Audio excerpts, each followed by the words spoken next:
Hey, Chris Greenman with Pro Fight Network. We are here with one of our partners in Robert Drysdale's gym, and in particular we're going to talk about what's coming up in UFC 101, which in the last couple days is sort of quite a controversy.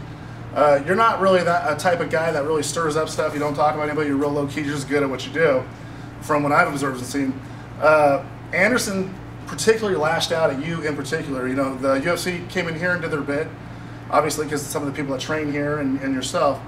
And then they went and talked to Anderson, and you know, you had confidence in your own fighter, and he had some words against you. What did you say to the UFC, just so we're straight, about Forrest Griffin? You trained Forrest. Forrest obviously must be doing pretty well. What did you say to them as far as how you thought about how the fight was going to go?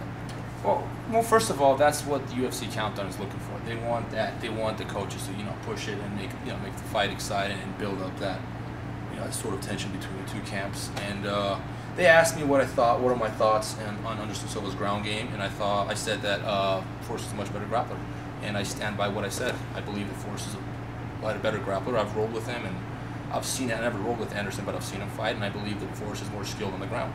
And I don't see why he'd be offended by that. On top of that, UFC asked me if I could name any, describe any holes in Anderson Silva's ground game, and I feel that I am in a position to do that.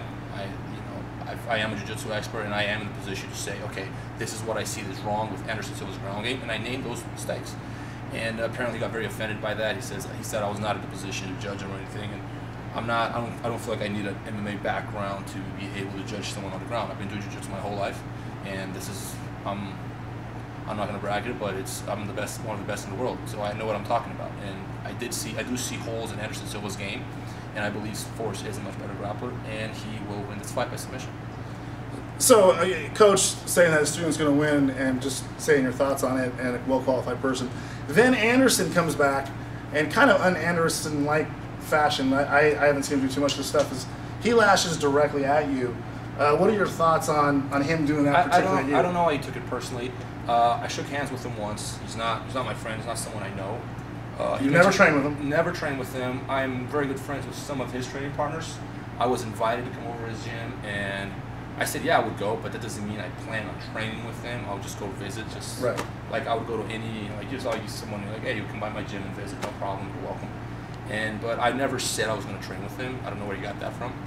I don't know the guy. I have nothing against him. I think he's an incredible fighter. I just believe that I stand by what I said. I believe Forrest is a better grappler, and I don't see why he would get so offended by it. It's true. One thing, he called you actually names.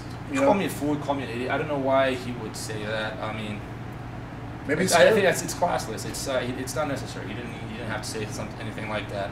I feel like I am entitled to my opinion, and I was asked by UFC Countdown what I thought of him, and I just said it. And he took it very personally, and it just showed that I don't know, maybe he's spoiled. Maybe he's used to getting so much attention. Could be a little nervous. I mean, I don't know. I just get so much attention that he's like using people kissing his ass all the time, and I don't do that. We're going to get a lot more detail into specific questions that I know fans are going to want to ask, and stuff that I probably want to ask you because I respect you a lot. And but we're going to do that on the podcast because I don't want the media to turn this up. So from here, hit on the podcast because we're going to go over here and we're actually going to do a radio show and download that and get in a little bit more detail on that. And we're going to do that on Pro Fight Network and enjoy the rest of it because it's not done yet. We're going to ask some good stuff. Okay. Thanks a lot for this part. Thank you guys.